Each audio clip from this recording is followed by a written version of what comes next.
Hai semuanya, kembali bersama dengan saya.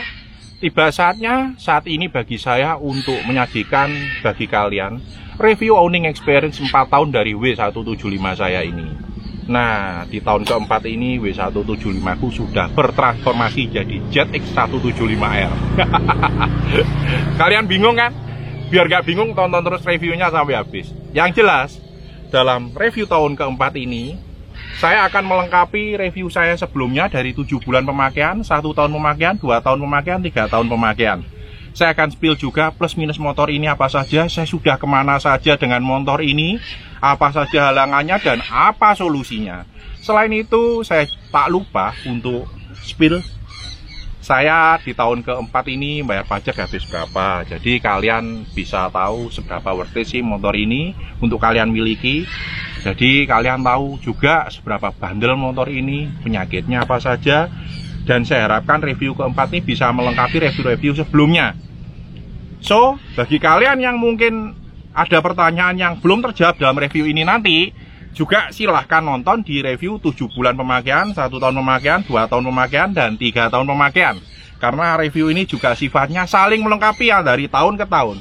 Oke kawan-kawan? Kalian penasaran seperti apa reviewnya? Tonton terus vlog ini sampai habis. Jangan lupa subscribe dan klik tombol loncengnya. Dukung terus saya berkreasi. Cekidot.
Nah kawan-kawan, sebelum kita masuk pada reviewnya, mari kita spill dulu. Di tahun keempat nih aku bayar pajak habis berapa ya?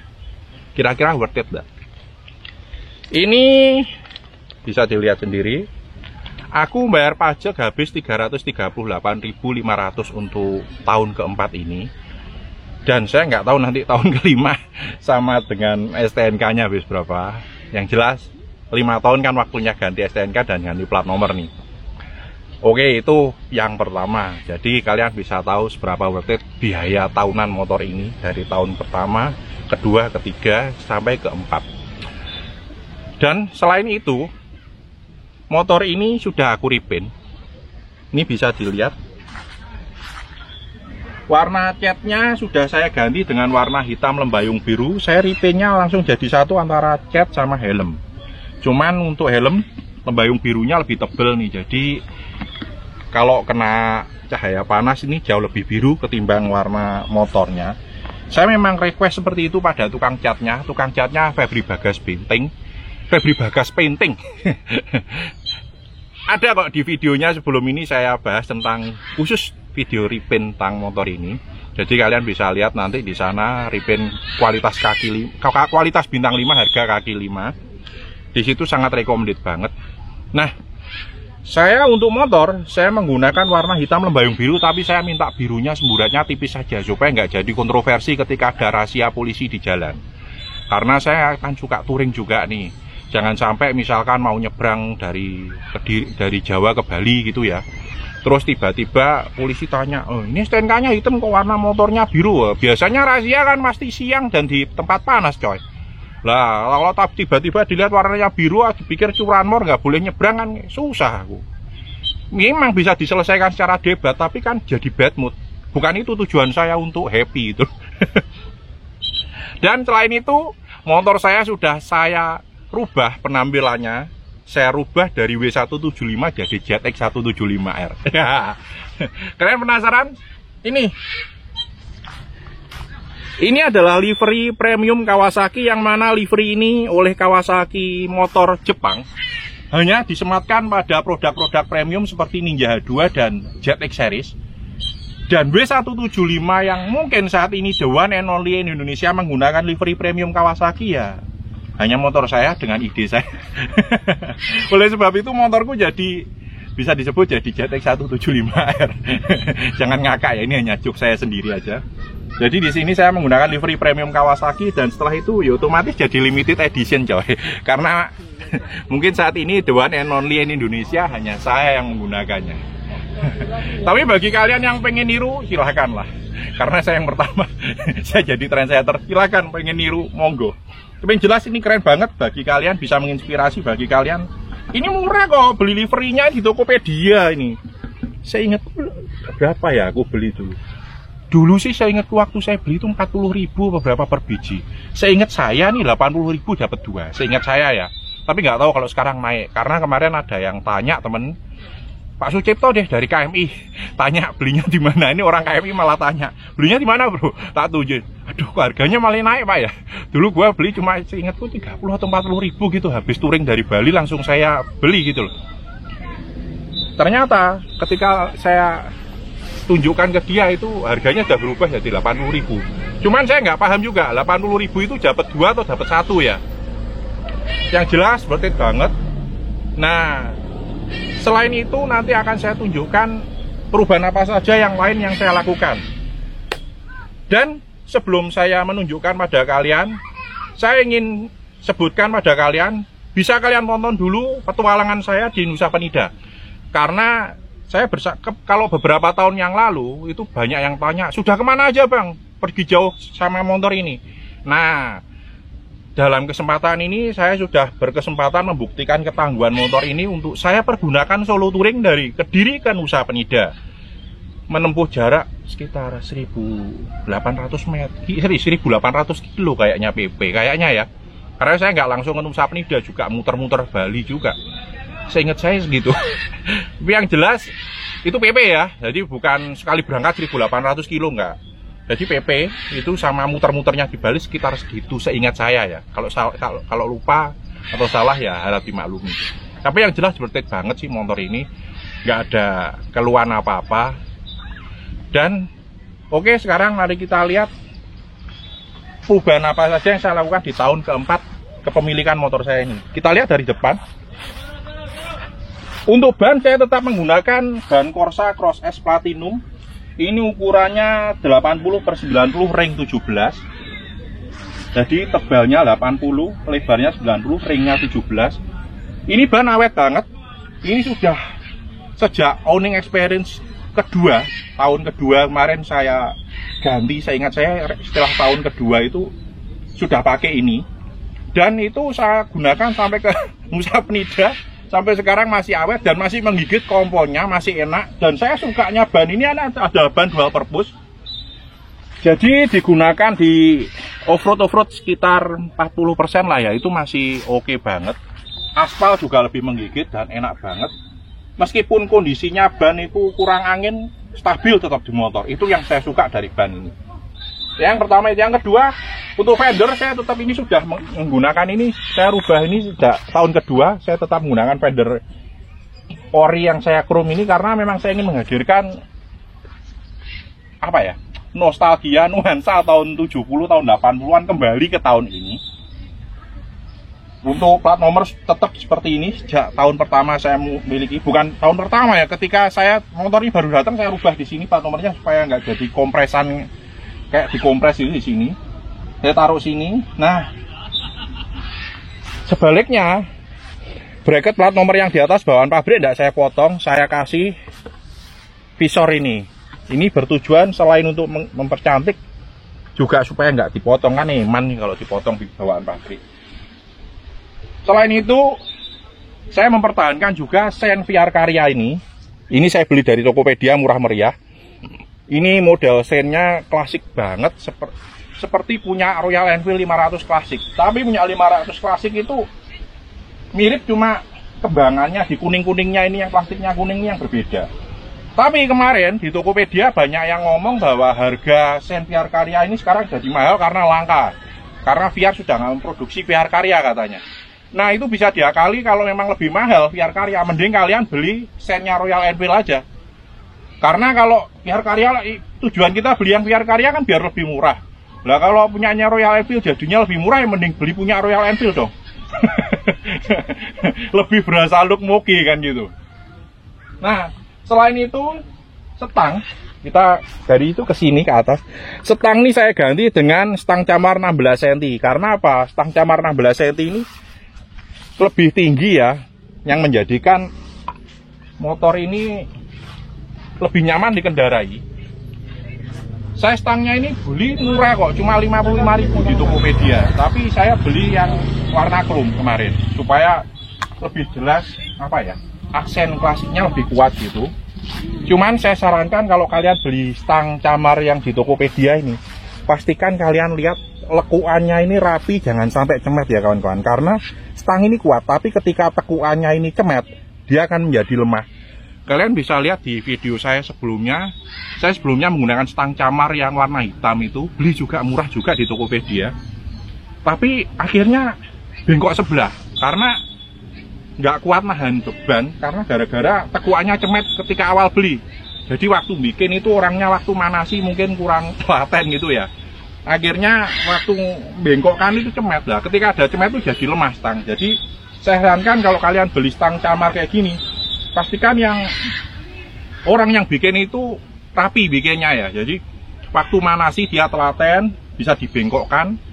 Nah bengkokannya ini nggak ada yang cemet. Karena kalau cemet itu akhirnya jadi lemah stangnya. Tapi kalau nggak cemet, terbukti handal. Ini saya pakai sampai Nusa Penida, kena getaran kayak apa aja, no problem. Selain itu, kita langsung spill juga. Dulunya kan saya gunakan di sini, saya kasih skid plate untuk melindungi mesin bagian bawah. Ketika saya touring ke Bali, saya rubah skid plate, saya lepas dan saya ganti dengan engine guard seperti ini. Nah, dudukan skid plate tetap di sini. Sebenarnya saya pengen masang skid plate sama engine guard ini ya. Cuman lubangnya skid plate itu untuk masuk engine guard ini nggak bisa. Ya bisa sih, harus dibawa ke tukang custom. Cuma akhirnya jadi aneh, nggak bisa simetris bagus itu. Akhirnya tak lepas ya, skid plate-nya nggak masalah. Toh aku juga nggak terlalu banyak off-road kan. Jadi saya gunakan engine guard ini. Fungsinya selain untuk melindungi mesin. Karena ketika saya touring, jujur aja ketika di ferry itu yang paling riskan motormu guling. Saya sarankan pakai engine guard ini karena ombak itu kan nggak aturan ya. Ombak itu nggak janjian mau goncang motormu kemana, kanan atau kiri. Nah, kalau ada engine guard ini ketika ada guling, motormu tuh masih lebih aman ketimbang hanya skid plate doang. Selain itu engine guard ini kan memungkinkan kita untuk dengan mudah mengikatkan motor ini ke bagian bawah dek kapal. Karena kapal biasanya ada kayak cantolan gitu. Cantolan yang bisa diberdirikan gitu, biasanya untuk nali-nali kendaraan atau apa. Nah itu dengan mudah kita ikat dengan engine guard ini. Dan bagi seorang motovlogger seperti saya, engine guard ini juga berfungsi double.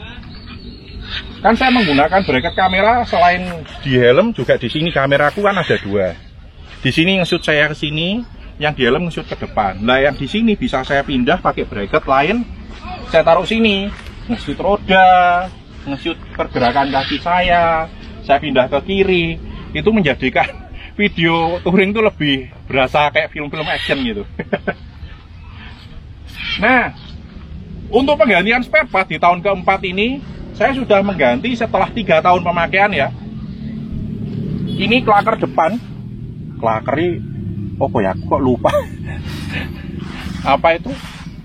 Pokoknya saya sudah mengganti ini. Klaker depan itu saya lupa. Pokoknya orang wong Jawa ngomong klaker. Ini sudah saya ganti baru ya, karena setelah tahun ketiga itu sudah oling. Apa itu klakernya, aku kok ya lupa tuh, biasanya aku yang ngomong sih versi Indonesia ini apa. Tapi orang wong Jawa sini bengkel-bengkel ngertinya klaker gitu loh. Pokoknya klaker ini sudah saya ganti karena sudah mulai oleng di tahun ketiga ini. Tapi sebenarnya teman-teman juga ada yang mengalami tahun pertama kepemilikan, tahun kedua itu sudah ada yang oblak itu. Nah, karena saya baru ngalaminya di tahun ketiga ya, otomatis saya sampaikan di tahun ketiga ini, worth it lah. Tapi itu semua bergantung dari cara pemakaian kita dan medan kita yang kita lalui ya. Kalau sering kamu hajarkan sama jalan-jalan rusak itu ya pasti cepet oblak lah. Tapi nggak mahal juga sih, kayaknya berapa ya? Ganti klakernya cuma 55.000 kayaknya. Kayaknya sih segitu, nggak mahal. Dan ini malah ada anunya apa? Malah ada aftermarketnya yang harganya lebih mahal, kualitas lebih bagus. Kayaknya punya Trail gitu loh. Saya lupa, kemarin ditawari juga. Selain itu, saya juga sudah mengganti dengan ini. Komstir di sini. Bisa dilihat di sini komstir. Komstir di dalam ini biasanya sering ngoblak. Nah, setelah 3 tahun pemakaian saya ganti komstir juga. Ini kemarin habis 275 kalau nggak salah. Komstirnya doang ya. Jadi setelah 3 tahun pemakaian komstir sudah mulai oblak, saya ganti. Cuman saya gantinya nggak di bengkel resmi kemarin karena posisinya kan motor saya lagi di jalanan jauh dari bengkel resmi. Untungnya saya, tapi itu saat ini waktu ganti ini sebelum saya ke Bali ya. Jadi untungnya saya biasakan di rumah itu saya punya cadangan cadangan spare part itu cukup banyak ya. Jadi ketika ada gangguan gitu saya nggak terlalu galau. Apalagi tanya ke bengkel resmi, terus ternyata takutnya, waduh untuk part-part tertentu itu harus inden dulu seminggu. Ya nggak lama sih kalau Kawasaki cepet lah, paling indennya seminggu gitu. Tapi kan nggak sampai nunggu, jadi saya memang part-part yang sekiranya krusial tuh memang saya stop. Akhirnya saya langsung bawa ke bengkel kampung terdekat gitu, langsung ganti, bisa. Cuma 275 seingat saya beli. Dulu belinya tuh di Tokopedia juga sih saya, jadi memang saya inisiatif ya untuk part-part yang sekiranya memang diperlukan krusial. Dan kalau andaikan pun kita butuh mendadak itu harus inden beberapa hari, karena mungkin dari bengkel resmi di kotaku harus ambil ke Surapita itu kan butuh waktu ya, terus Surapita ngirim ke sini itu kan butuh waktu. Nah itu saya antisipasinya dengan saya stok duluan, saya beli online. Nah, selain itu untuk pengganti, masih balik lagi ya, penggantian setang ini yang 16 cm. Ini harus ganti kabel kopling, kabel gas, sama kabel rem. Kabel remnya saya ganti punya TDR ini yang lebih panjang. Sebenarnya lebih bagus kalau warna hitam sih. Cuman karena TDR ini ada platnya baja, dalamnya ada ini, bukan plat baja, ada kayak kawat bajanya yang bikin kuat itu. Dan ready-nya dulu yang warna merah ya sudah enggak apa-apa, tak kasih warna merah aja gitu. Nah, selain itu untuk kabel kopling sama kabel gas kemarin seingat saya sama sentro bike Kawasaki, saya gantinya di sentro ya, sentro bike Kawasaki diri. Seingat saya ini diganti punya KLX. KLX kan lebih panjang itu. Kabel kopling sama kabel gasnya itu. Karena emang stangnya lebih tinggi. Ketimbang kalian ganti stang biasa dikasih racer, masih lebih tinggi 16 cm camar ini. Terus untuk spion, saya kembali tetap pertahankan seperti tahun ketiga kemarin, kembali ke spion bulat yang ori. Karena spionku yang kotak yang katanya teman-teman keren di tahun pertama saya review dulu, itu nggak tahu kenapa kena cuaca, kena panas dingin tiba-tiba patah sendiri. Ya harap maklum, made in China lah. Itu juga bukan spion mahal yang premium kan, bukan, itu spion murah. Terus untuk holder GPS HP saya gunakan ini beli nggak mahal sih di Tokopedia, model kayak gini. Ini kuat kok ternyata. Jadi disereti kayak gini, ini kuat. Nah terus yang nggak kalah penting, kalian harus masang ini voltmeter yang ada colokannya untuk untuk colokan charger. Ini penting kalau kalian mau touring jarak jauh. Karena apa? Kalian pasti butuh ngecas, yang pertama. Terus untuk voltmeter itu untuk mengecek arus listrik ya. Tapi saya sarankan kalau kalian pakai aki kering setelah usia 2 tahun ke atas, lebih baik diganti aja meskipun kondisinya voltnya masih bagus. Karena pengalamanku kemarin waktu aku mau touring ke Bali, H-2 saya cek loh masih bagus, masih arusnya bagus lah, 11,9 berapa meskipun harusnya 12 lebih gitu. Tapi ketika waktu mau berangkat, saya starter tiba-tiba cetek mati. Nah, ternyata baru tahu bahwa aki kering itu matinya nggak janjian coy. Jadi nggak ada tanda-tanda harusnya melemah dulu sampai 9 volt, 8 volt, 6 volt, 5 volt, 5, 4, 3, 2, 1, koit, nggak ada. Habis 11,9 besoknya cetek nggak bisa. Jadi waktu saya mau berangkat touring ke Bali kemarin, saya telepon dulu ke toko-toko, ternyata untungnya Sentro Bike Kawasaki Kediri itu ready barangnya. Tapi saya nunggu tokonya buka, akhirnya tertunda perjalanan saya. Harusnya berangkatnya pagi subuh, jadi setengah 8. Baru aki diantar, saya ganti, bisa jalan. Nah itu saya sarankan setelah 2 tahun pemakaian, kalian ganti aja. Terus kita ke belakang, saya ganti emblem ini sama ini limited edition. Ini limited edition saya juga beli di Tokopedia sih. Jadi untuk sesuatu yang bagus tuh nggak harus mahal coy. Ini murah, kemarin saya beli ini cuma berapa ya? 20.000 atau berapa per piece? Nggak mahal kok ini limited edition ini. Terus selain itu tas saya ganti juga. Kemarin kalau kalian lihat ke Bali saya tasnya kan lebih panjang sampai kira-kira 2 jari mendekati knalpot gini. Tapi ini lebih ringkes gini, lebih cemet. Nah setelah pulang dari Bali saya melihat di Lazada, nama tokonya Cato Puma. Tulisannya catopuma.id. CATOPUMA.id. Nah, itu kok ternyata ada tas ini yang bagus ya. Ini jualnya cuma di Lazada doang. Jadi saya nyesel kemarin waktu ke Bali, waktu saya syuting ngapain nggak beli yang murah tapi keren, lebih manis gitu loh. Baru tahu ketika saya sudah pulang dari Bali, lihat-lihat nongol di pop up HP saya, Presil Lazada gini-gini. Nah, buset, bagus banget, murah lah. Ngapain kemarin aku pakai tas yang jelek bikinanku sendiri? Karena jujur aja aku harus berbesar hati. Bikinanku sendiri kemarin tuh aku biaya produksinya lebih mahal, meskipun tasnya lebih gede, tapi modelnya gitu-gitu doang, nggak semanis ini. Akhirnya saya putuskan saya ganti tas ini, tapi tetap ada ya tasku yang lama. Nah, ini harganya cuma 250 sepasang loh, 250 ini. Jadi 250 itu sepasang kanan kiri ini.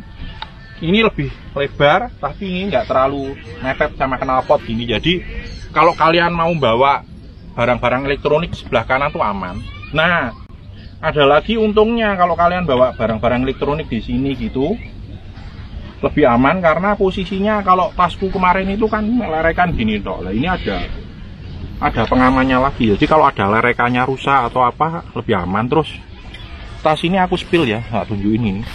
Ini lerekannya bukan gini. Jadi kalau kena beban terus lerekannya rusak nggak ada ceritanya langsung bedeh itu. Tapi langsung gini bukanya. Nah, kalau ini rusak, ini masih aman, bisa ditutupkan gini. Nah, terus ini bisa diisi jas hujan dan lain. Kompartemennya 1, terus ada 2 ini, sini.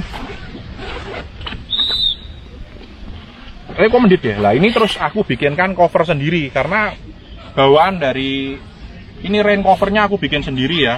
Karena bawaan dari tokonya itu nggak ada rain covernya, jadi akhirnya saya bikin sendiri rain covernya ke tukang tukang ini loh, permak jin gitu bisa kok.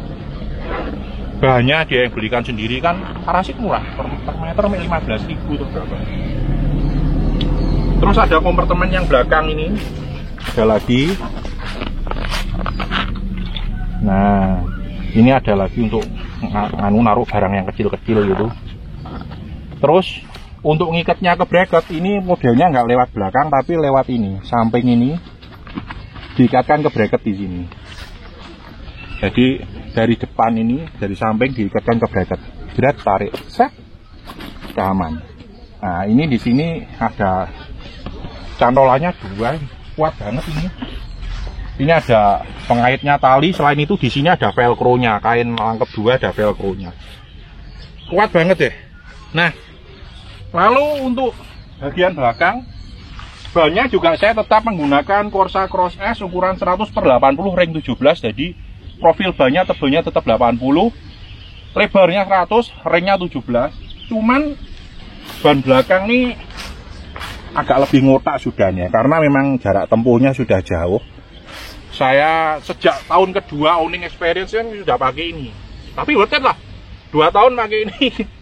Agak ngotak tapi belum terlalu ngotak banget sih. Jadi kalau kalian kurang angin tuh kerasa kurang stabil dikit gitu. Tapi kalau sudah diisi angin yang keras kan agak bulat gitu ban itu, masih enak. Cuman kayaknya habis ini waktunya ganti ban ini. Yang jelas yang tengah ini sudah mulai tipis gitu. Itu saya ini sejak pulang dari Nusa Penida baru kelihatan seperti ini sih.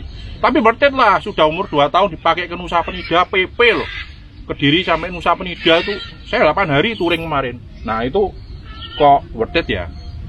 Terus dari perjalananku selama touring ke Nusa Penida, saya gunakan motor ini yang berada sedikit trouble di sini. Bukan trouble ya sebenarnya. Oli ini ada sedikit ngerembes di bawah sini kemarin. Ternyata sealnya oli ini waktunya ganti. Tapi ya worth it lah, sudah 4 tahun nggak pernah ganti. Ketika ganti oli, ganti filter oli. Jadi penutup filter oli ini kemarin kan waktu sebelum berangkat kita tap gitu, kita ganti oli. Aku pakai Nippon Katana. Waktu dipasang, nah setelah dipasang itu kok waktu sampai Nusa Penida sana kelihatan ada ngebesnya kecil, tapi nggak banyak sih.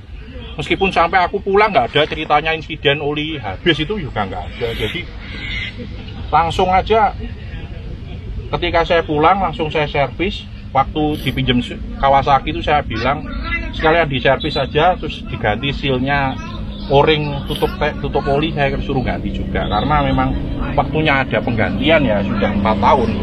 Karena mungkin setelah 4 tahun itu karetnya sudah mulai kering atau gimana, saya nggak tahu. Tapi worth it lah, dari pertama beli sampai sekarang baru ganti karetnya. Nah yang jelas ini 4 tahun motor saya.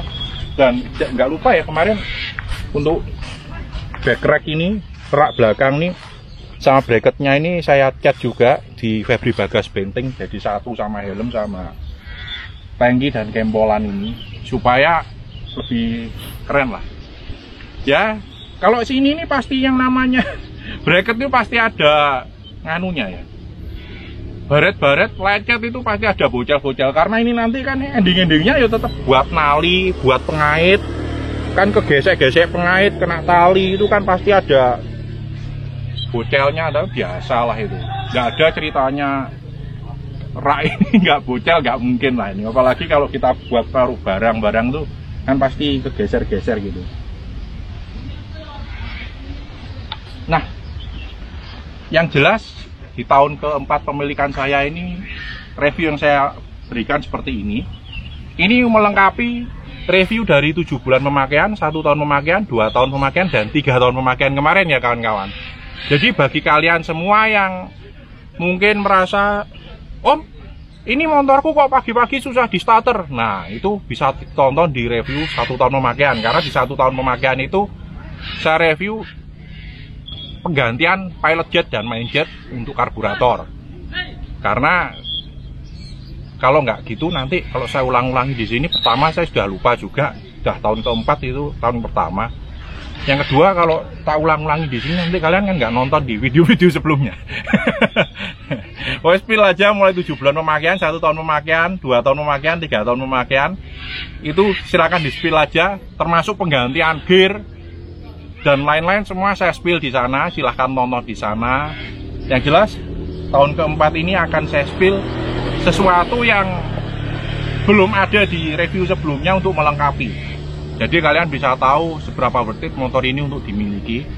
Tapi yang jelas secara jujur saya mengatakan motor ini worth it untuk dimiliki, dan saya sudah membuktikannya tangguh untuk saya gunakan touring sampai Nusa Penida seorang diri. Jadi kalau ada apa-apa ya saya sendiri langsung yang mengalami, yang kelabakan tengah jalan.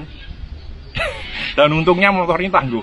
Saya sudah bawa ban dalam, kemarin saya sudah bawa kampas rem depan, saya sudah bawa kawat kopling, kabel gas, bawa semua. Tapi sampai rumah, ya puji Tuhan, utuh semuanya. Motor ini benar-benar tangguh, saya seneng. Bensinnya juga, ya worth it lah. 125 itu cocok lah, worth it lah. Tapi kalau pas jalanan datar sekitar 130 lah motor ini, nggak terlalu boros juga. Ini cuman aku kemarin waktu touring pakai Pertamax ya. Mungkin kalau Pertalite lebih boros sedikit karena kalau Pertalite itu tariannya lebih berat. Jadi ketika kalian tarian pertama lebih ngumuk gitu. Tapi kalau Pertamax kan langsung nyut nyut. Jadi itu yang bikin lebih enteng sebenarnya. Jadi jangan heran kalau kalian pakai Pertamax kok jarak tempuhnya bisa lebih jauh dari Pertalite karena itu tadi kemungkinan ya, karena ketika habis berhenti terus kita tarik pertama itu kalau Pertalite memang lebih nguk gitu. Kalau aku amati secara teliti loh ya, kalau nggak teliti nggak kelihatan sih sama majunya. Tapi kalau Pertamax itu lebih nyut, jadi otomatis tarian lebih enteng, bahan bakar yang disemprotkan lebih sedikit. Kalau itu di motor karbu ya. Kalau di Pertalite itu kan ketika tarian pertama lebih ngok. Itu yang otomatis mau nggak mau kita buka katup gas lebih gede dan dia nyemprotnya bahan bakar pasti lebih banyak. Oke kawan-kawan, terima kasih atas atensinya. Sekian dulu review saya owning experience 4 tahun yang sudah kalian tunggu-tunggu ini. Dan saya nggak tahu nanti tahun kelima mau saya apakan motor ini. Tapi saya punya impian kalau bisa jangan kolek dol lah. Kalau bisa kolek bah. Jadi koleksinya bertambah. Bukan kolek dol. Habis koleksi dol. Saya sih punya impian seperti itu karena saya merasa motor ini sudah satu hati sama saya untuk meninggalkan rasanya eman. Mungkin nambah koleksi ya, cuman kalian kalau untuk istri jangan nambah ya. Motor aja nambah nggak apa-apa, tapi istri janganlah. Jangan, istrinya nggak dikolek dol, tapi kolek bah itu juga nggak boleh kalau istri. Oke, terima kasih semuanya. Jangan lupa subscribe dan klik tombol loncengnya, dukung terus saya berkreasi. Jangan lupa bagikan video-video saya pada kawan-kawan kalian semua yang membutuhkan informasi terkait dengan video-video saya. Nantikan video selengkapnya yang jauh lebih menarik dari saya. Terima kasih.